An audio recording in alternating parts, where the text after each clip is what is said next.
from composite flours of wheat and sweet potato.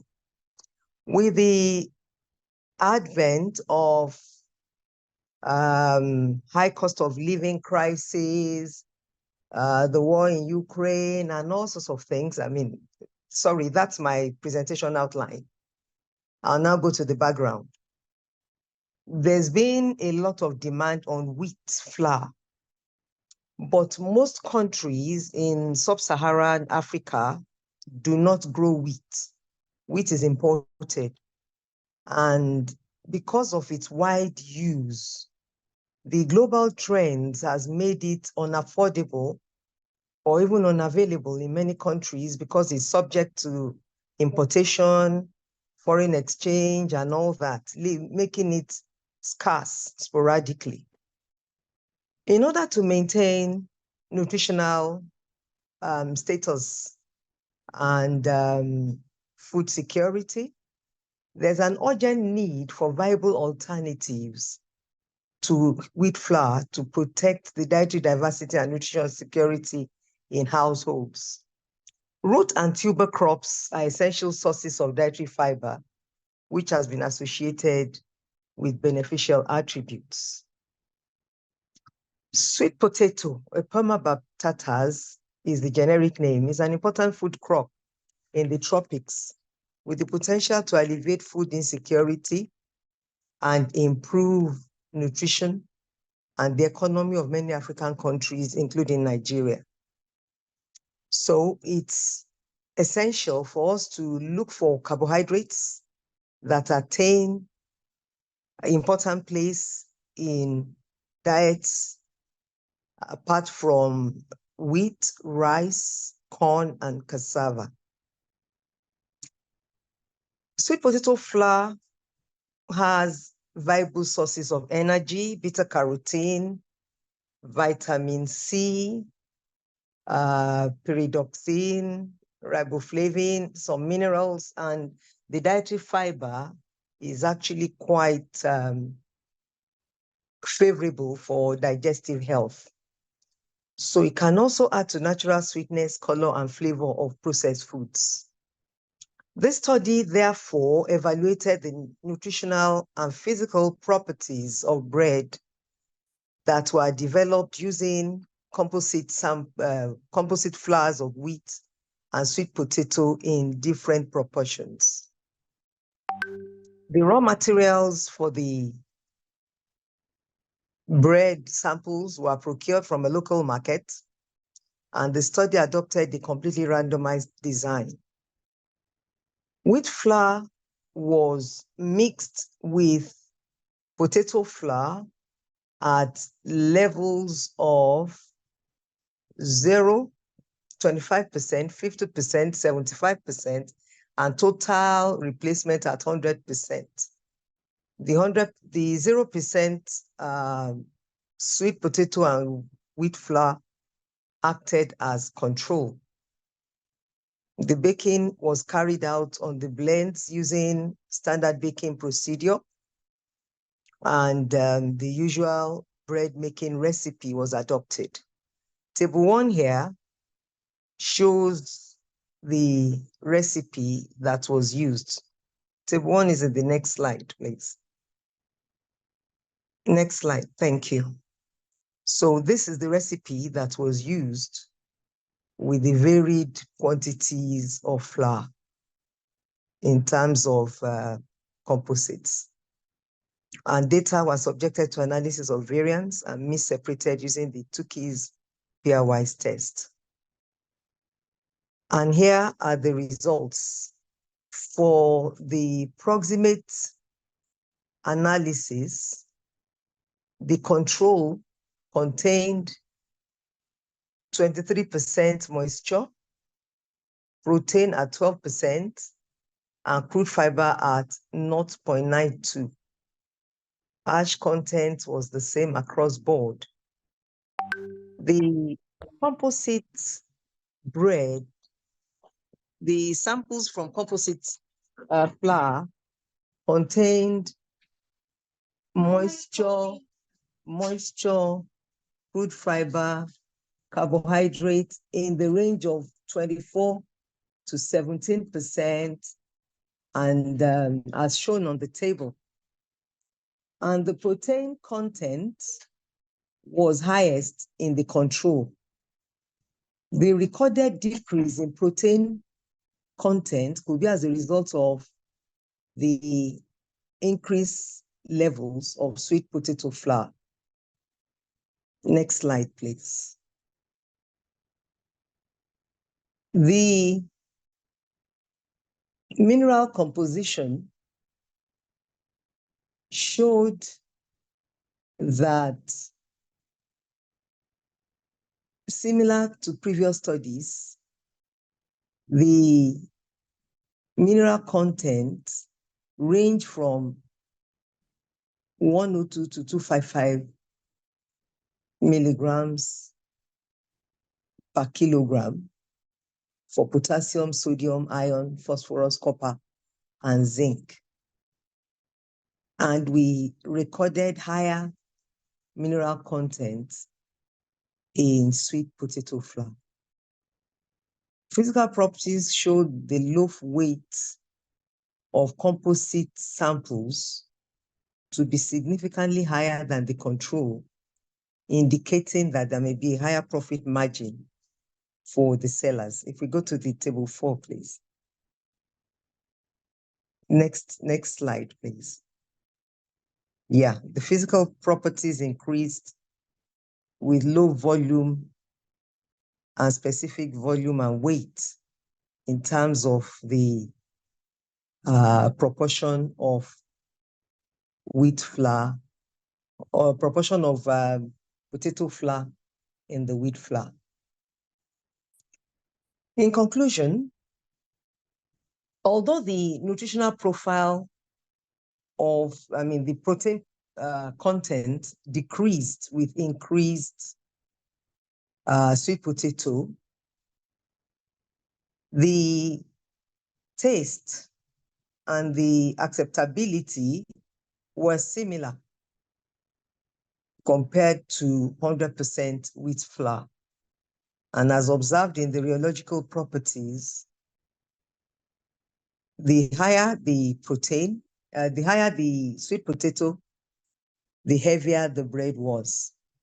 So the recommendation is that fortification of sweet potato flour for improved nutritional content is highly recommended.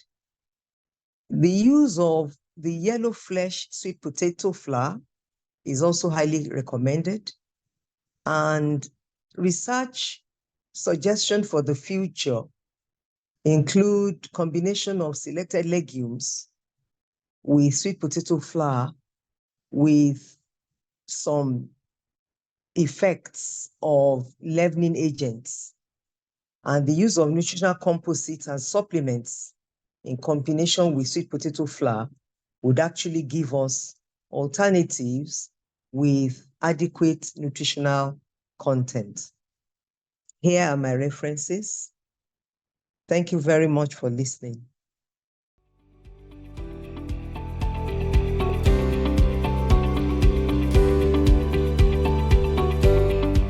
As an introduction to the work we have too, selenium is an essential trace element for humans. However, there is often an insufficient intake that causes serious health problems because selenium is essential for forming proteins, SEC, and vital for enzymes such as glutathione, peroxidase, thyroxine, 5-deiodinase, and selenoproteins.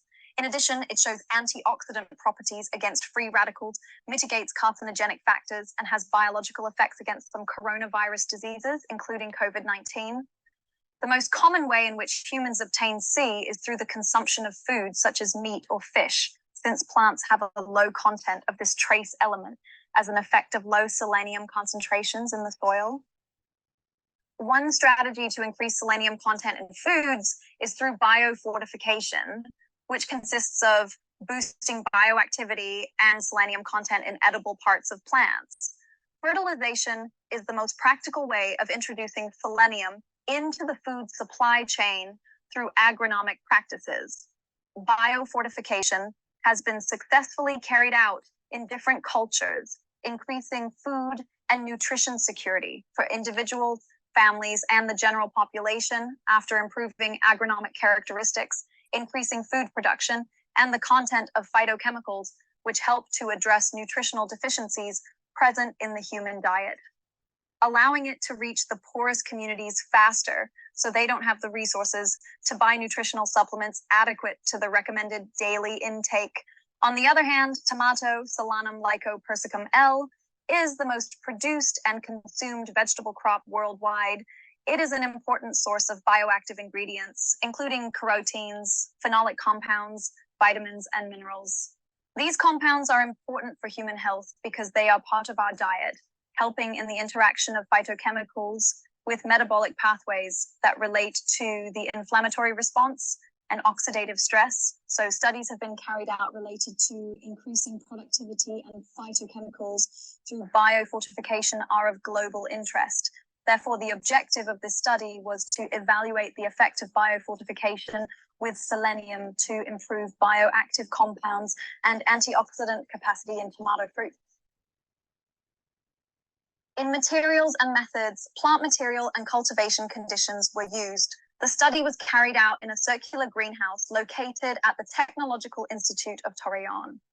Aquila tomato seedlings, semens are transplanted with 6 true leaves in a substrate, river sand and perlite, vol 8020, previously sterilized with 5% sodium hypochlorite.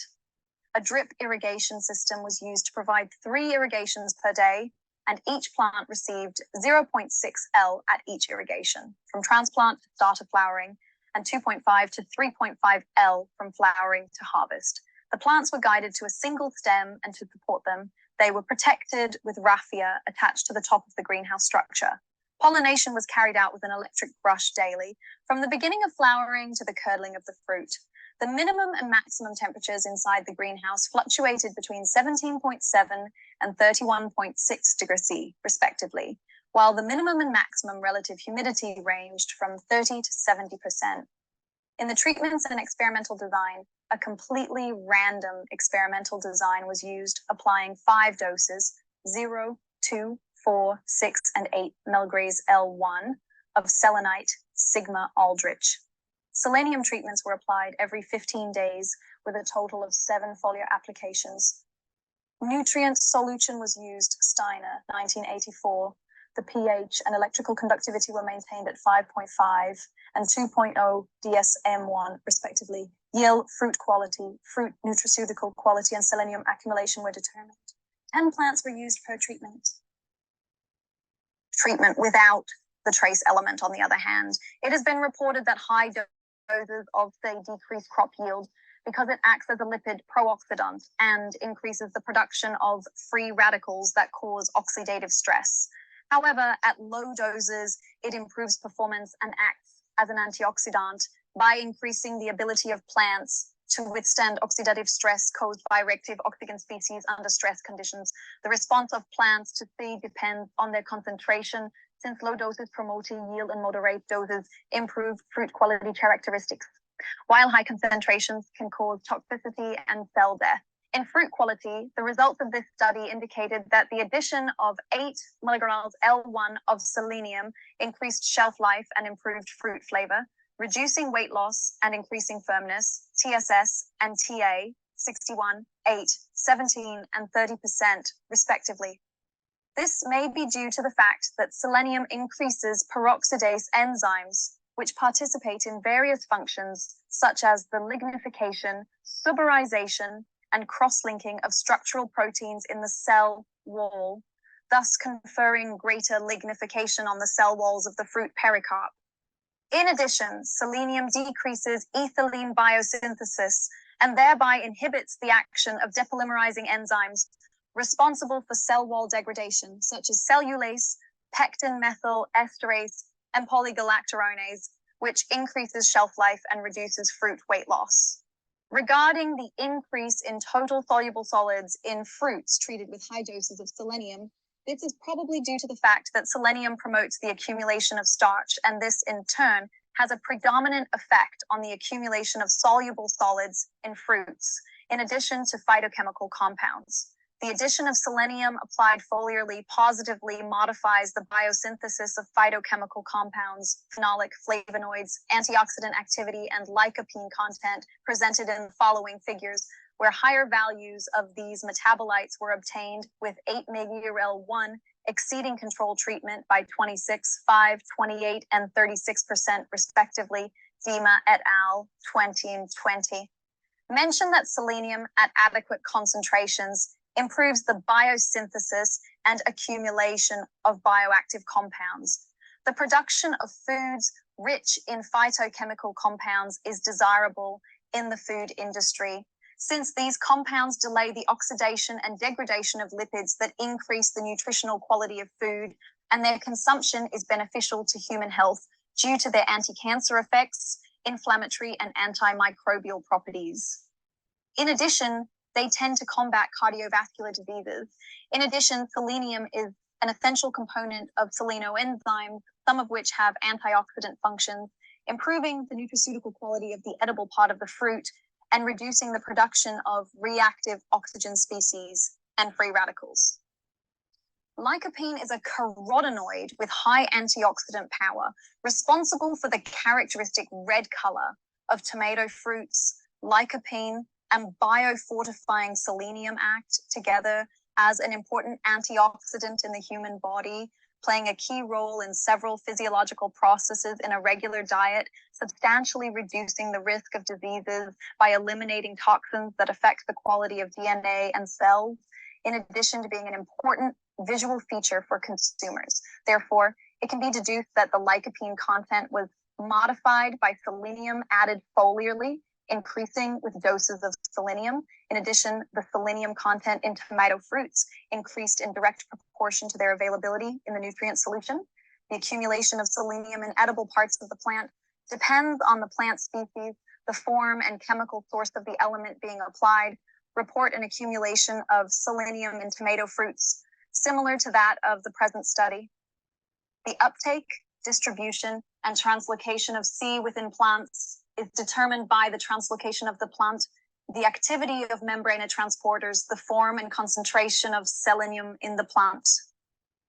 The greater absorption of this element could be due to the fact that selenite is better captured by passive diffusion without the participation of membrane transports, since it is chemically similar to phosphate, commonly synthesized as cemet, methyl ceters, or glutamyl C ceters, glumesixes, since they are incorporated into metabolic pathways such as plant selenoproteins to form the most important part of the active center of their enzymatic activities and a greater benefit from better antioxidant activity.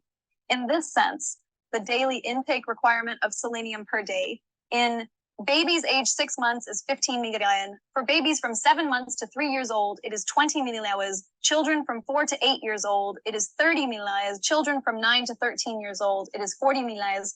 Adolescents from 14 to 18 years old, 55 millihours. And adults from 19 to 71 years, 55 milligrams. It can be determined that for groups from 6 months to 13 years old, it is an excellent source of selenium, while from 14 to over 71 years old, it is only a good source of C. The accumulation of selenium in fruits could supplement the daily intake recommended by the USDA in an easy and simple way. In the present illustration, it can be shown that foliar application appears to be the most popular method of applying selenium among all methods due to its simplicity and preferable results. In addition, particles can also enter plants through trichomes, stomata, stigmas, and hydathodes. In this sense, soil chemistry and microbiological processes have less impact on selenium, resulting in a higher absorption rate with modest amounts of selenium solution administered. With this strategy, there are changes in plant-specific parameters that must be taken into account, including the amount of selenium applied, leaf area and surface structure, and leaf structure. This results in a higher absorption rate with modest amounts of selenium solution administered. In conclusion, we have to. The biofortification of food crops for foods enriched with selenium provides a sustainable solution to selenium deficiency in the human diet. So agronomic biofortification with selenite applied in sprinkles improves performance, bioactive compounds, and the concentration of selenium in tomato fruits. And the optimal dose that maximized performance and bioactive compounds, as well as the recommended concentration of selenium consumption in tomato fruits in this study, was 2 milligram L1 of S-selenium E, since higher doses decrease the yield and biosynthesis of bioactive compounds in tomato fruits. This slide shows some of the articles that have been published regarding biofortification with selenium. Nowadays, we are working with selenium nanoparticles in germians and other fruits of nutritional interest. Thank you very much for your attention. In the present illustration, it can be shown.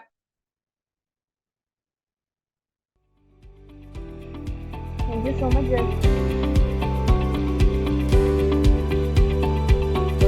And neurological diseases. This is basically a review study that we have done recently and published regarding the ketogenic diet and its effect on the neurological diseases.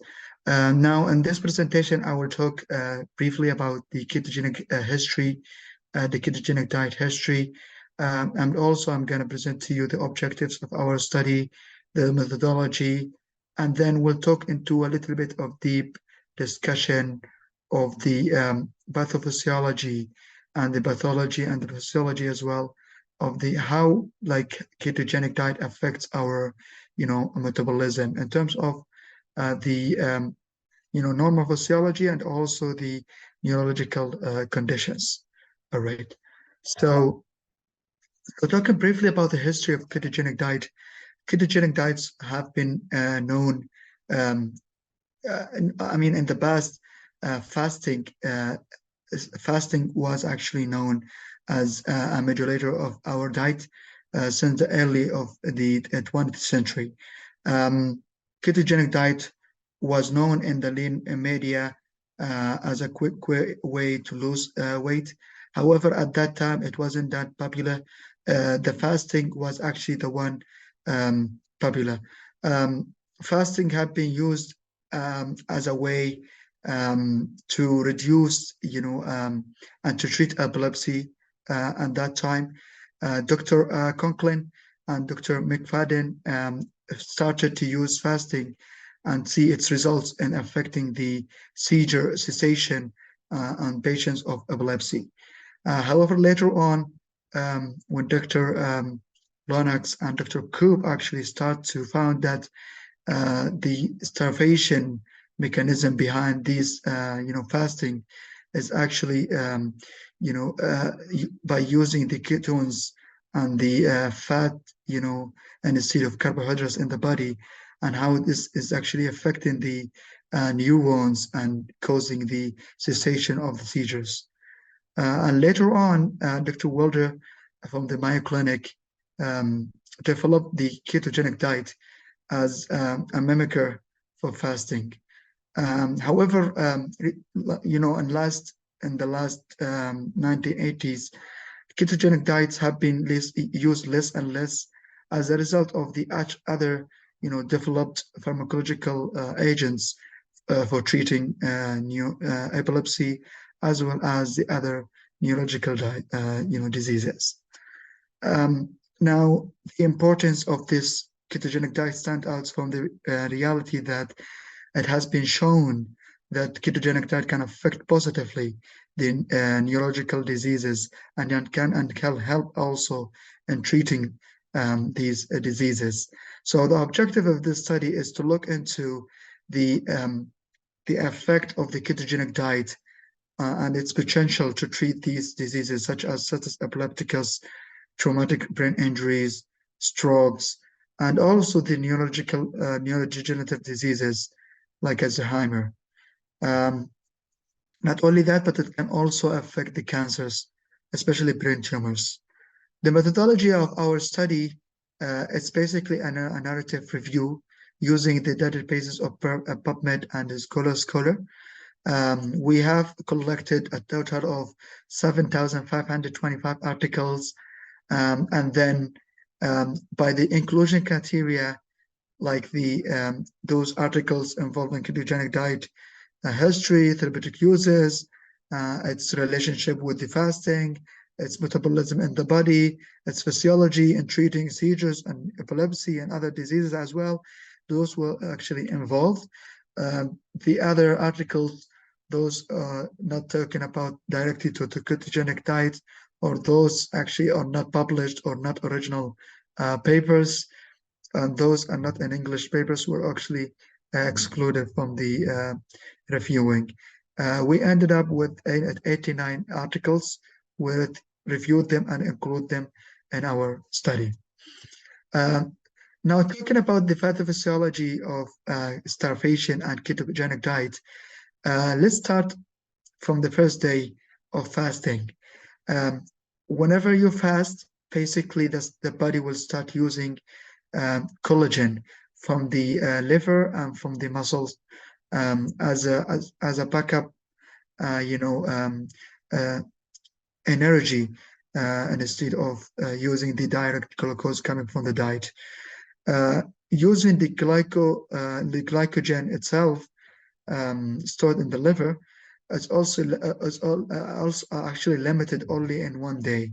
After that, you will start depending on what we call glyconeogenesis, which basically forming a new glucose in the body. This new glucose in the body is produced as actually coming not from the diet, but from the amino acids and from the proteins breakdown in the body. Later on, in a few days, you will start, the body will start thinking of other ways of reducing glucose instead of using proteins, since we don't want to lose a lot of proteins in our diet. So the fat and the adipose tissue will start breaking down, producing acetyl CoA as a product, a byproduct to be used in the Krebs cycle and producing energy for our body. Now, later on, after a week, the byproduct of the adipose tissue, which is the free fatty acids, will no longer, be easily taken into the Krebs cycle, and instead it will produce what we call ketone. Ketones can be used actually in another way, in another pathway to produce energy. Remember, we cannot use other than glucose in the brain for our, neurons as an energy source. So as a result, we cannot use, other byproducts of proteins. We need to convert, these fatty acids into glucose in another way to bypass the blood-brain barrier, and to use these ketones. So as a matter of fact, these, fatty acids are breaking down and going into a pathway, the beta-oxidation pathway, to produce ketone acids, and these ketone bodies actually can be used in the brain to be converted back into glucose and used as an energy source. Now, what is the effect of this ketogenic diet? So the ketogenic diet is basically playing a role as of the fasting itself. The ketogenic diet does not have that much of carbohydrates. Actually, doesn't have any carbohydrates. It relies on proteins and fat, basically, and it actually mimics the fasting physiology in the body itself. In fact, it's better than fasting. Its effect actually is more prolonged and it's more stable than fasting itself. It doesn't break down proteins anymore. It doesn't it doesn't break down muscles. It doesn't break down any usable fats in the body. And instead, it actually come out with its resources of fat and proteins itself, and it has prolonged effect. So what is actually its effect? Its effects, it can regulate the metabolic pathways in the body using ketones instead of glucose. It can induce or enhance actually the neurotransmitters in the brain. It can has an effect as a neuroprotection and anti-inflammatory effects, as we're gonna see later on. It can also reduce the oxygen reactive species, which can cause a metabolic dysfunction, which results on later on in multiple diseases. It also can regulate the insulin sensitivity, and also you regulate the glucose balance, and it can also later on restore the mitochondrial function. Now, talking deeply into the pathophysiology of the neurodegenerative diseases, the neurodegenerative diseases basically depends on, or the main dysfunction, but the main pathophysiology of these neurodegenerative diseases is the mitochondrial dysfunction, right? As a result of increased oxidative stress and reactive oxygen species. Also, the ketogenic diet is basically playing a role in regulating the mitochondrial function by, for example, reducing the what we call the serotonin, serotonin pathway. It also regulates the adenosine monophosphate activated protein kinase. It also modulates the mammalian target of ribomyosin. These pathways are involved in the regulation of the mitochondria itself. By regulating that, we can actually have optimizing the function of the mitochondria itself. Also, the ketogenic diet have been seen in reducing and actually increasing the production of GABA aminobutyric acid. This GABA aminobutyric acid is the main inhibitory neurotransmitter in the brain. Now, the reactive oxygen species found in the diseases, they actually decrease the GABA production. As a result of that, we can see increase of neuroexcitatory, which results in seizures and other neuro diseases. Now, ketogenic diet involved in increasing the pathogenesis of superoxide dismutase, which as a result actually decrease the reactive oxygen species, and also in optimizing the mitochondrial function, and also it increases the GABA production. As a result of that, we can see a relaxing neural excitability in the brain. Now, starting talking about the diseases most commonly seen, so we can see aging. We can see aging is the one of the most common a trigger of neurodegenerative diseases, and the pathogenesis behind that is actually the destruction and the damage of cells and the mitochondria inside the cells. Also, we have found that the advanced glycation endproducts actually they accumulate in the cells and in neurons itself, causing their degeneration and damage. We have found that the ketogenic diet can increase those mitochondria, especially those with the succinate dehydrogenase enzymes, mitochondria. They increase their production. They increase also the production of other enzymes and other activating also the metabolic pathways involved in the pathogenesis of these mitochondria. Also, we can see that the ketogenic diet, since it doesn't depend on the carbohydrates, it can decrease the glucose and the advanced glycation endproducts as a result of the carbohydrate metabolism in the body. As a result, the ketogenic diet optimize the cell function by using other metabolic pathways instead of the glucose itself, and the decreasing the end products of the glycation and optimizing the cell function. Talking about the third epilepticus, the ketogenic diet had been seen in the literature to decrease, or actually to stop the third epilepticus itself. The reason behind that is the fact that the ketogenic diet involved in increasing GABA production as the main inhibitory neurotransmitter in the brain. It also activates the inhibitory adenosine pathway. It decreases the glutamate, which is the main excitatory neurotransmitter in the brain. It has been shown that status epilepticus is associated with a decrease in the steroids in the CSF, the cerebrospinal fluids. Ketogenic diet have been shown to modulate this level of the neurosteroids level in the CSF, and that is a result, it can decrease the threshold for the seizures.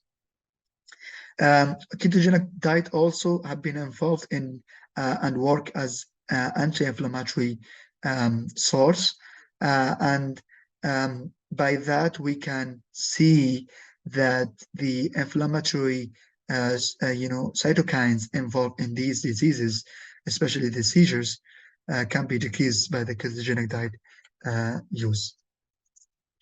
Now, thinking about strokes and brain injuries, we can see that the brain injuries and strokes involved in cell damage and brain edema, causing excitatory and apoptosis to these cells.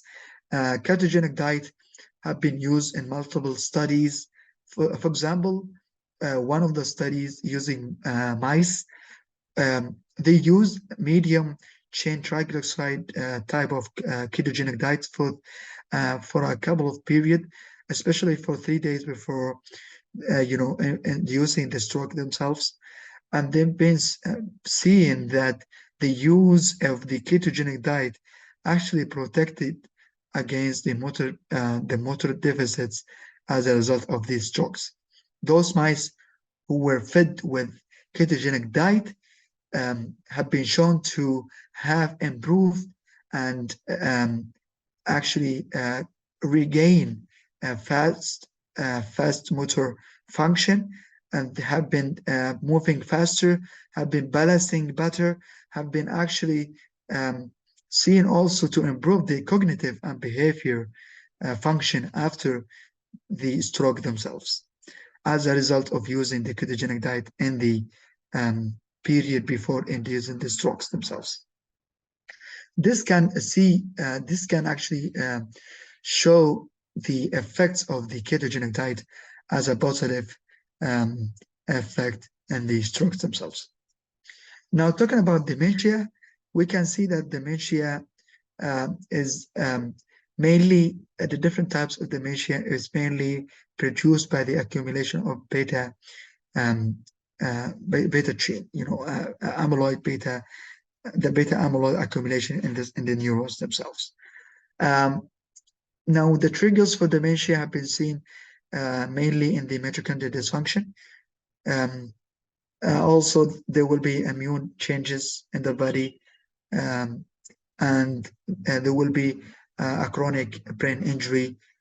As a result of that, we will see the dementias started on later on in the age and the elderly as well. As we mentioned earlier, the advanced glycation endproducts can also accumulate in the neurons, can also predispose to dementia. The poor nutrition, especially in elderly, can also produce, and playing a role as a trigger factor for dementia. The ketogenic diet itself have been seen to counteract these effects. For example, the inflammatory process and the cytokines produced in the neurodegenerative diseases have been shown to be reduced by the use of a ketogenic diet. Ketogenic diet involved in multiple pathways, as I mentioned before, especially the Sichuan pathway, decreasing the inflammatory process. Also, ketogenic diet have been seen in improving the glucose homeostasis in the body, increasing the insulin sensitivity, and this, as a result, will decrease the advanced glycation endproducts in the body, and it will decrease the the triggers of the dementia themselves. Multiple sclerosis, for example, is another pathway can be used, where we can use the benefits of ketogenic diet. The multiple sclerosis is a disease of demyelination, is an autoimmune disease, basically. And the ketogenic diet, since its effects on the anti-inflammatory process in the body, can be used also and have been shown to have positive effects on in reducing multiple sclerosis episodes. Okay, another pathway we can see that the ketogenic diet treating the multiple sclerosis is through the decreasing the pro-inflammatory enzymes, such as the cyclooxygenase 1 and 2. These enzymes are involved in producing the pro-inflammatory markers. Ketogenic diet have been seen to decrease these cytokines and pro-inflammatory proteins. As a result of that, they have been shown to have a positive effect in decreasing the autoimmune diseases, especially the multiple sclerosis. Another pathway we can use the ketogenic diet is the in multiple sclerosis is the fact that there's some types of multiple sclerosis involved in the gut microbiota. Those patients with gut microbiota and multiple sclerosis have been shown to have decreased diversity of gut microbiota. The ketogenic diet have been actually involved in increasing the diversity of gut microbiota. As a result, they have been actually increasing and optimizing the gut microbiota and decreasing eventually the triggers and the threshold of these episodes of multiple sclerosis. Not only these neurodegenerative and autoimmune diseases where the ketogenic diet have been shown the benefit, but also we can use a ketogenic diet as a co-adjuvant therapy for cancers, especially neuron and brain tumors. The ketogenic diet has been shown to suppress the a lot of the tumor markers. For example, it has been shown that these tumors increase the angiogenesis, which basically the production of new blood vessels in the tumor area, using, for example, the vascular endothelium growth factor. Ketogenic diet have been shown to decrease these inflammatory and the angiogenic growth factors. Ketogenic diet has been shown to decrease, for example, these factors, the vascular endothelial growth factors and other factors involved in the angiogenesis and the production of blood vessels supplying the tumors. So as a result of that, we can see that the ketogenic diet can play a role as an anti-tumor modulator. Other pathway we can see ketogenic diet can play a role on is the epigenetic changes produced by the ketone bodies. The ketone bodies have been shown to reduce the histone deacetylase activity. The histone deacetylase activity is basically to reduce or to release the tightly coils of the DNA, basically to activate or to allow the DNA to be transcribed and to be used to produce the tumor cells. Now, the ketogenic diet and the ketones have been shown to decrease this effect and to reduce the effect of the tumor production. As a result of that, we can use actually ketogenic diet as a benefit and a positive feedback in cancers, especially brain tumors. Another fact is that the ketogenic diet, since doesn't have, they don't have a lot of glucose. As a result of that, we know that the tumors and the cancers as the cancer cells, they depend on the glucose as a main source for energy. Reducing glucose by using ketogenic diet has been shown to play a role as an anti-tumor anti-tumor effect on these cancer cells.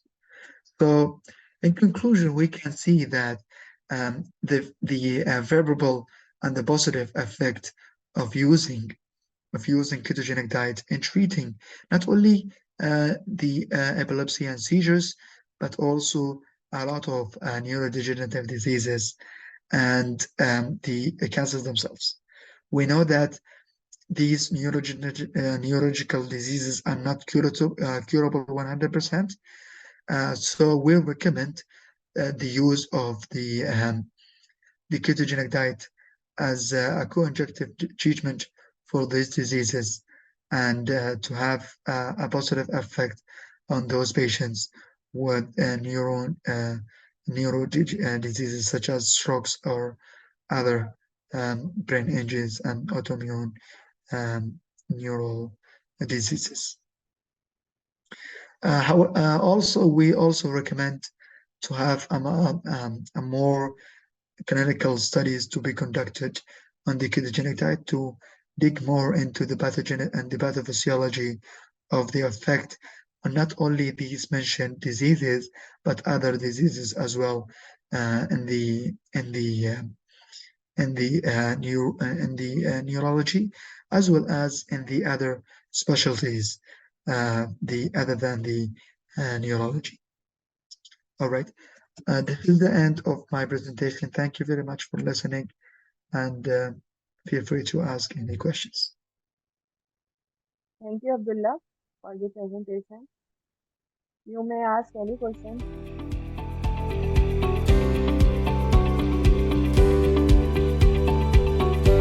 Public health concern among Mauritian adults.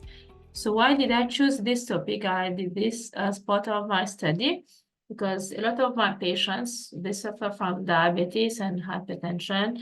And for some of you who don't know where Mauritius is, it's a small island located in the middle of the Indian Ocean, in between South Africa and Australia. We are a population of 1.2 million people, but however, the prevalence of hypertension and diabetes is quite high on the island. So to start with,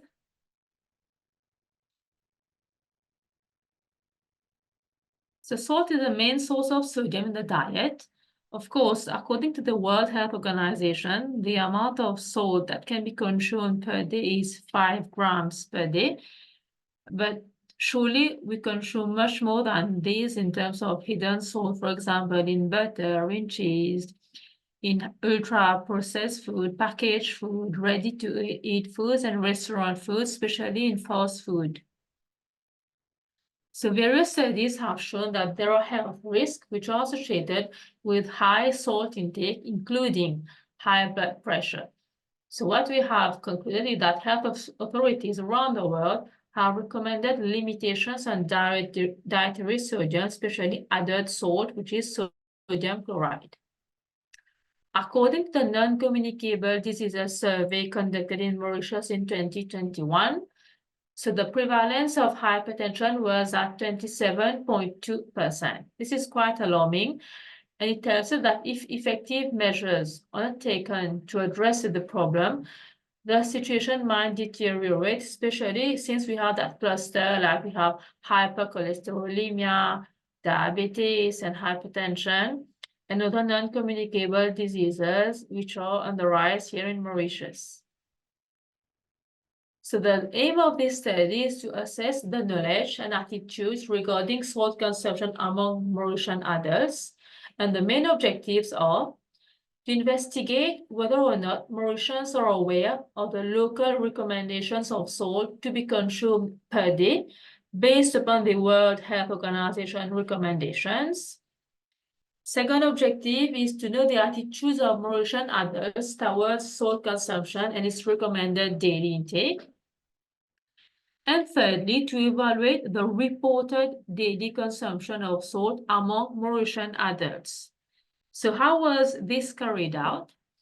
A cross-sectional study was done, which was based on quantitative data, and I used a questionnaire in the survey, and I gathered around 300 respondents, both males and females equally, that is 150 females and 150 males, of age groups based from 18 to 70 years old. The questions asked refer to 4 broad sections, including socio-demographic factors, the lifestyle factors, the health and nutritional status, and the consumption pattern of salt in foods. And of course, all the information gathered were kept strictly confidential and anonymous. So as you can see, the survey sites were public places, including hypermarkets, supermarkets, and bus stations all over the island. And concerning the portion size, I used a teaspoon, which represents 5 grams, was taken as a reference. So they had to tell me whether they took only 1 teaspoon per day, 2 to 3 teaspoons during their food preparation. And then I used the SPSS to analyze my results.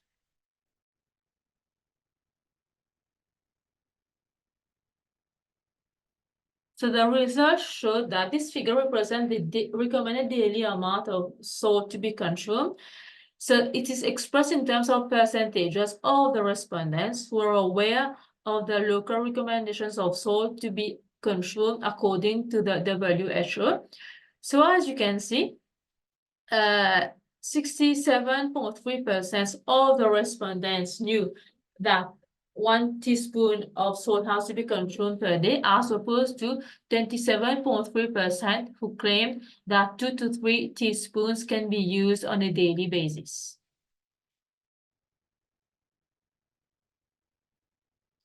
This figure represents the number of respondents who think that the recommended salt intake is 2 liters. So of course, they said that no, it is fine. 1 teaspoon is all right. As you can see from the results obtained, 85.7% of the respondents claim that it is okay, whereas 14.3% of respondents didn't agree. They said that it was 2 liters, 1 teaspoon is not enough for their food preparation.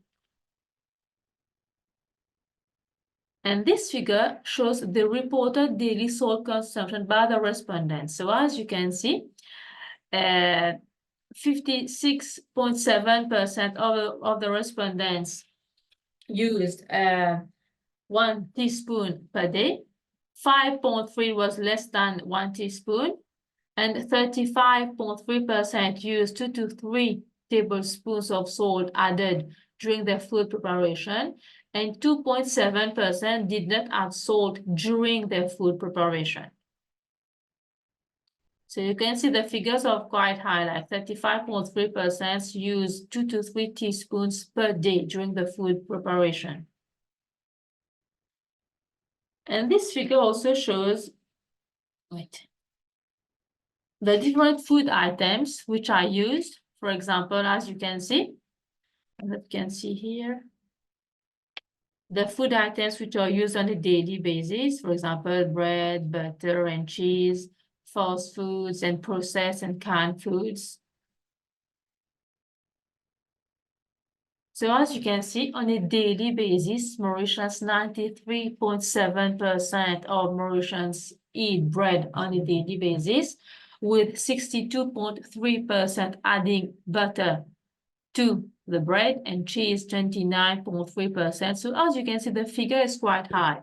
So instead of focusing on eating whole wheat cereals for breakfast, 93.7% of Mauritians preferred eating bread, butter, and cheese for breakfast. The consumption of canned foods, as you can see, 93.3% of the respondents claimed eating canned foods.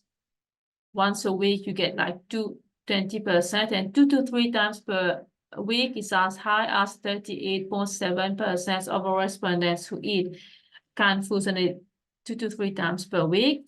Even the consumption of fast foods or ready-to-eat foods is quite high. So as you can see, 2 to 3 times per week is 22.7%, which represents a total of 96% of the respondents having recourse to ready-to-eat foods found in hypermarkets and supermarkets due to limited time, they claim.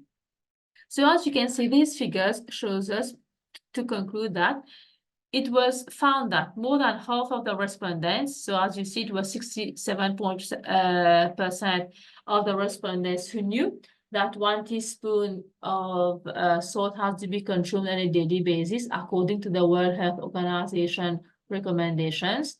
But however, the amount that they consumed, despite the fact that they were aware that only 1 teaspoon has to be consumed on a daily basis, they consume much more of salt on a daily basis. So this level of unawareness, we can consider as quite high, which shows that nutrition education programs, the role of dietitians, medical practitioners, is to set up to raise awareness on the importance of, because salt is important in the diet, but we have to keep it to a minimum, like 5 grams of salt, which represent 1 teaspoon of salt per day for 1 person.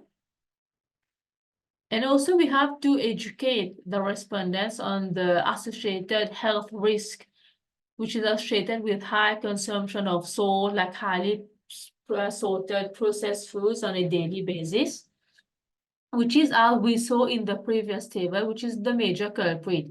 Because even though they say that they do not add much salt to the diet, but they do consume fast food, ready-to-eat foods on a very often. Population-based strategies to reduce sodium intake must continue. It has already begun, but it has to continue so that the figure, which we have seen earlier on, it can be reduced to a minimum. Only then can we expect a better adherence and better health of the Mauritian population. So this brings me to the end of my presentation. I thank you all for your attention. Thank you, Hannah, for this beautiful presentation. If anyone has any Thank you. questions, please ask.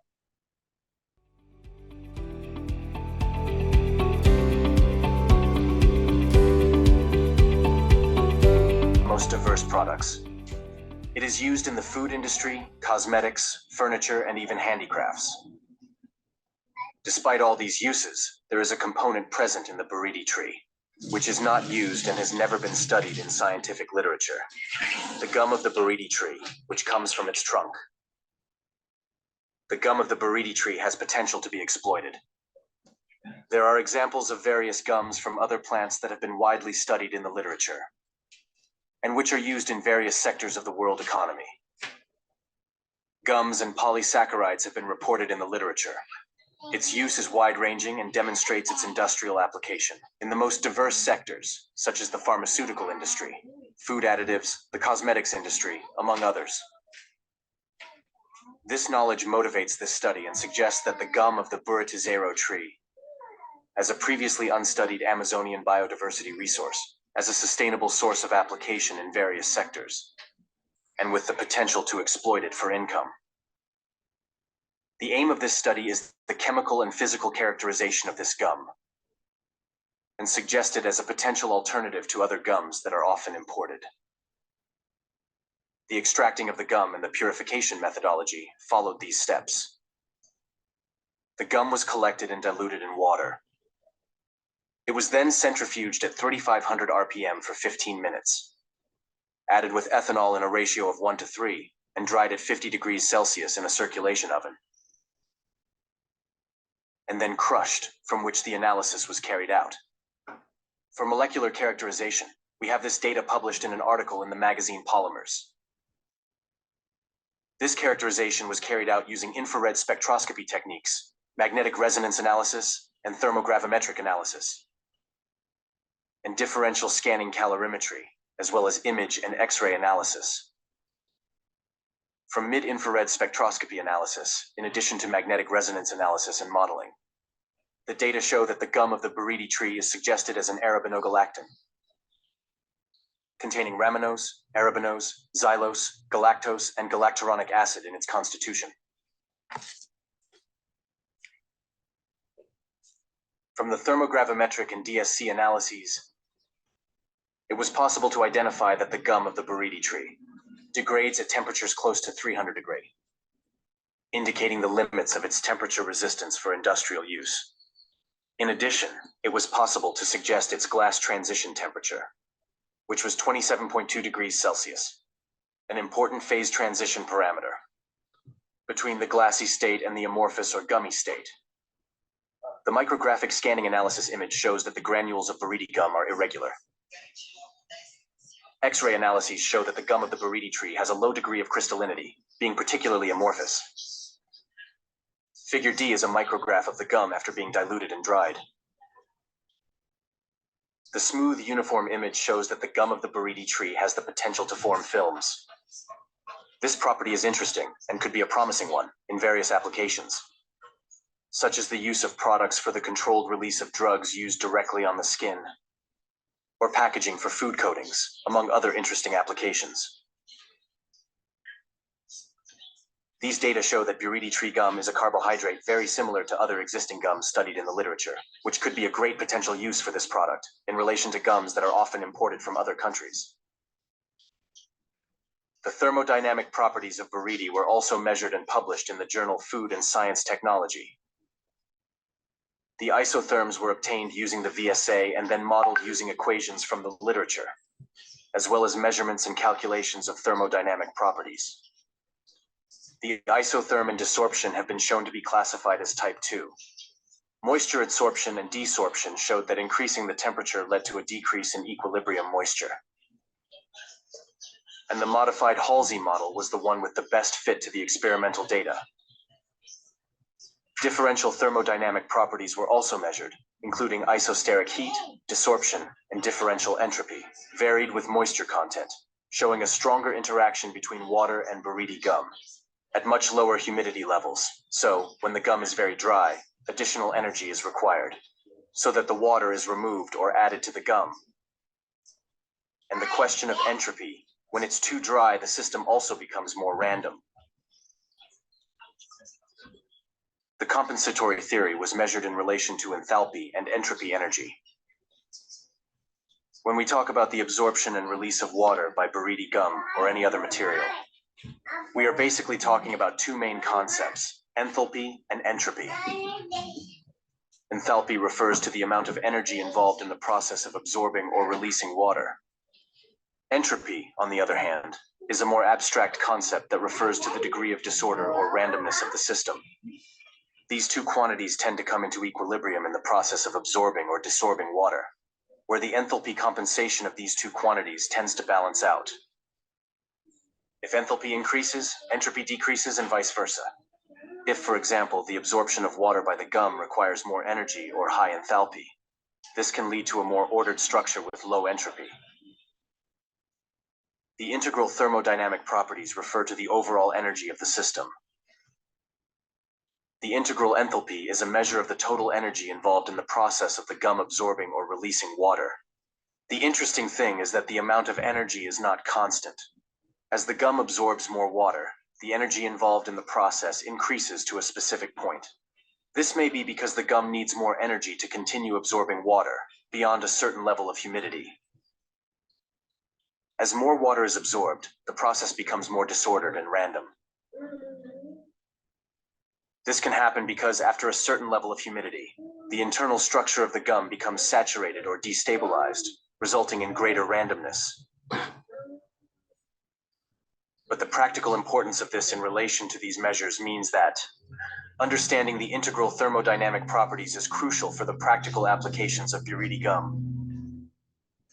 For example, in the food industry, this compensation can help determine how buriti gum will behave as a stabilizer or thickener in different humidity conditions. In other applications, such as cosmetics and pharmaceuticals, these properties can influence how buriti gum interacts with other ingredients, and how it affects the texture and stability of the final product. The colloidal behavior of aqueous dispersions of buriti gum and their parameters. Rheological parameters were also measured and published in the Emirates Journal of Food Agriculture. The methodology used was centesimal composition, zeta potential, particle size distribution, and rheological characterization and modeling. The buriti gum has the following composition: 10.43% moisture, 5.05% ash, 0.68% lipids, 3.09% protein, and 80.76% carbohydrates. This composition is similar to gum arabic and cashew gum, which are species widely used in industry and known in the literature. This suggests that buriti gum may have industrial applications similar to these gums, such as in emulsions or in foods. The zeta potential was also measured. The zeta potential of the aqueous dispersion of buriti gum was minus 17.1 millivolts. The zeta potential is a measure of how stable the dispersion is. Values very close to zero can lead to instability. The colloidal stability of dispersions increases with zeta potential values between minus 30 and 30 millivolts. This dispersion of less than 17 millivolts of buriti gum shows that it has intermediate stability compared to other gums in the literature.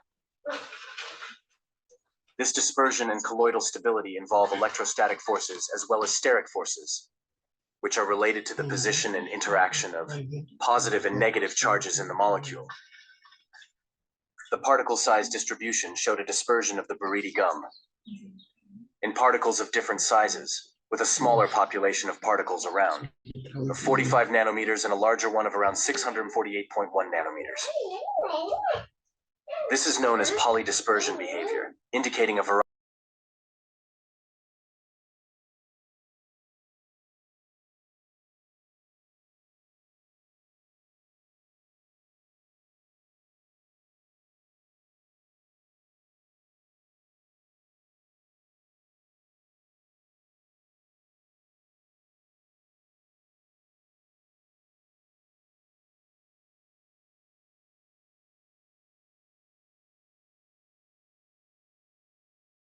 concentrations, or in controlled drug release devices that use higher concentrations.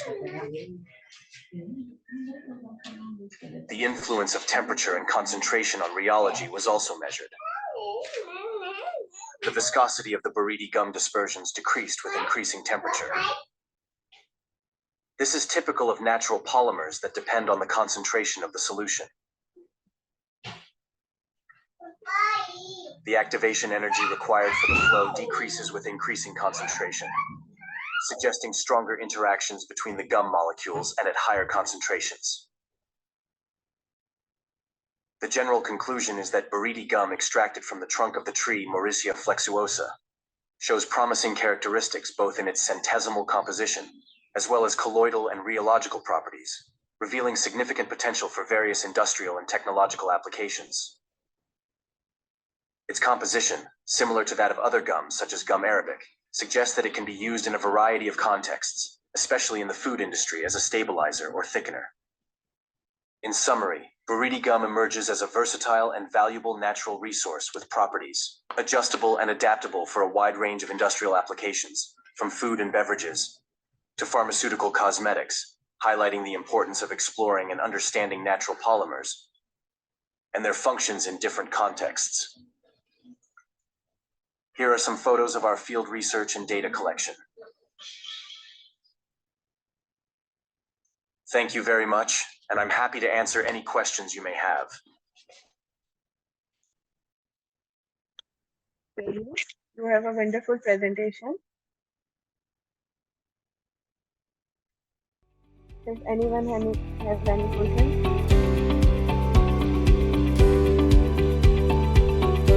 And as a result, people are becoming more aware of their health and seeking a nutritional balance in search of a healthy lifestyle.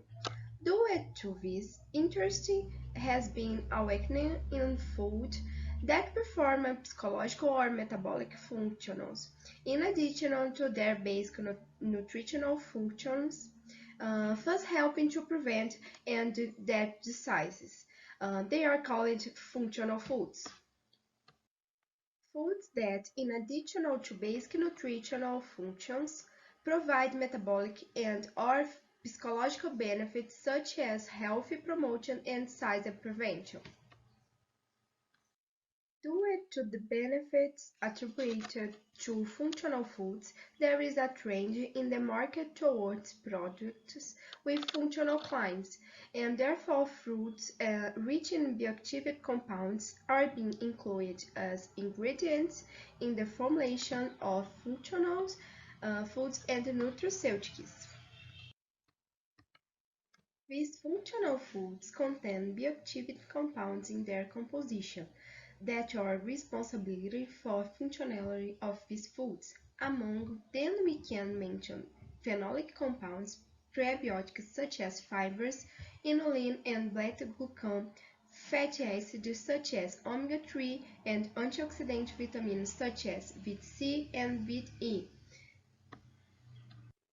In phenolic compounds, we have flavonoids, phenolic acids, stilbenes, lignans. In antioxidant activity, we have inhibition and secretion of errors, transfer of electrons to free radicals, and the result is oxidative stress. These same products are rich in phenolic compounds. Green teas, chocolate, grape juices, strawberry, blueberry and grapes, and bee propolis. Propolis is a resinous compound produced by beans from plants. Its chemical composition varies according to vegetation, geographic region, collection time, botanical source, and in general. More than 1,600 compounds have already been identified in propolis, but the main classes to which two biological properties of propolis are attributed to are phenolic compounds. This is Brazilian green propolis.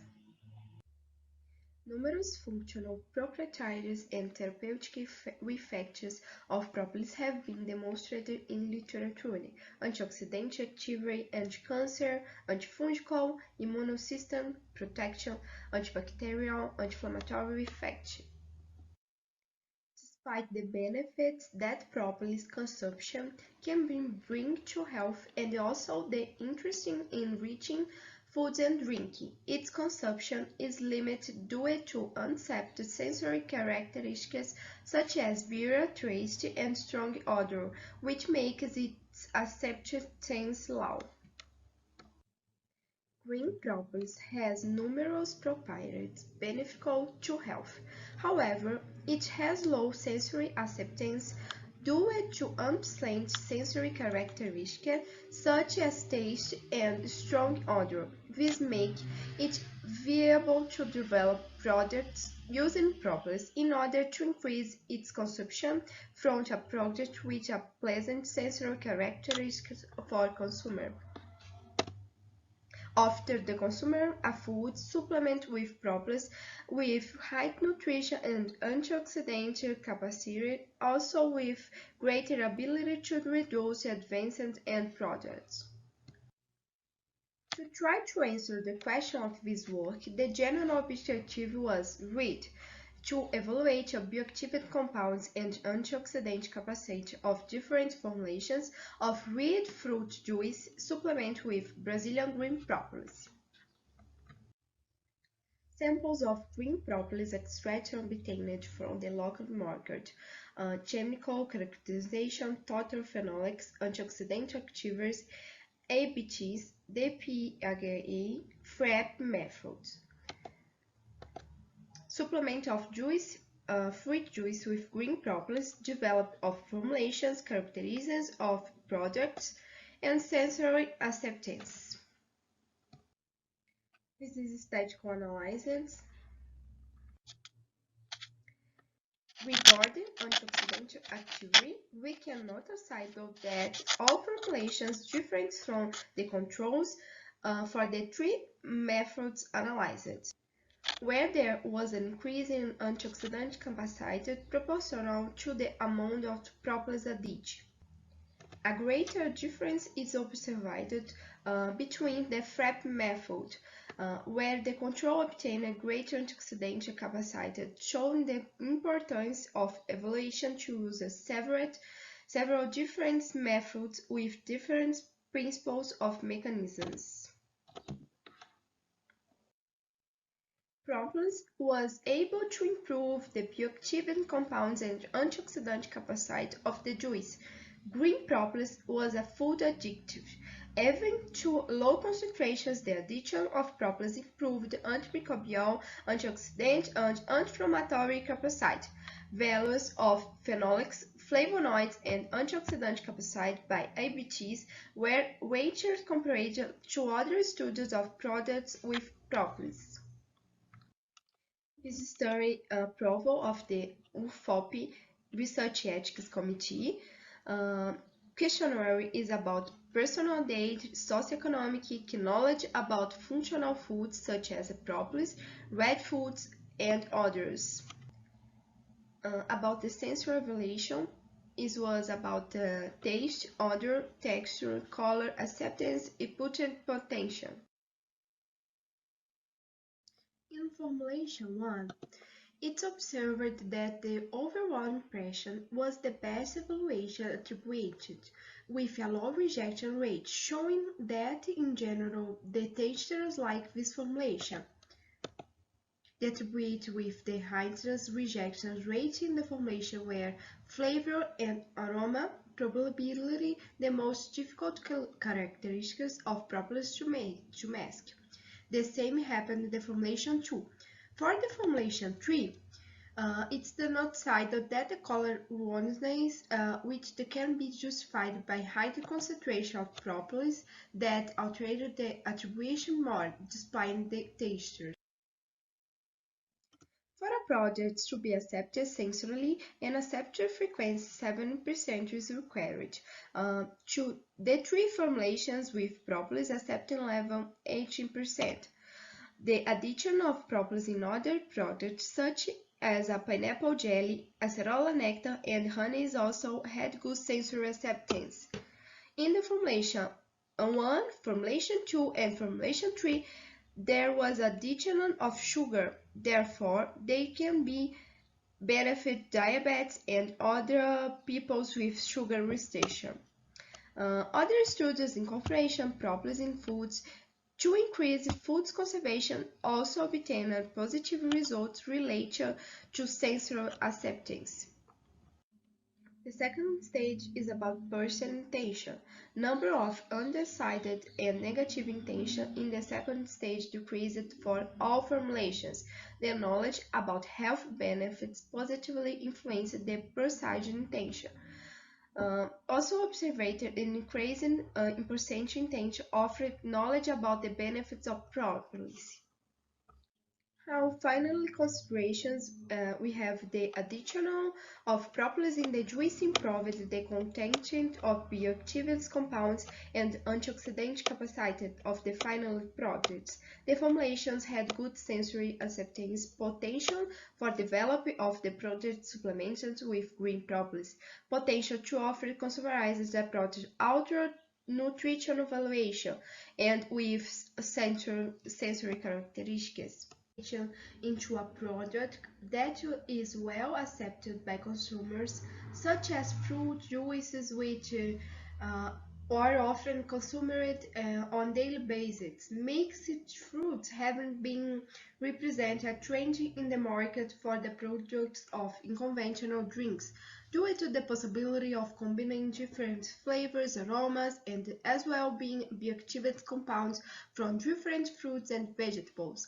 As for red fruits, in addition to being an important source of bioactive compounds, they have bioactive sensory characteristics with attractive and very tasty colors, which would be consumerized. I think University of Ouro Preto, School of Nutrition, and the Congress of the Invite. Thank you. Thank you everyone for the attention. This is a photo of the city of Ouro Preto, Minas Gerais, Brazil. Thank you. See you guys.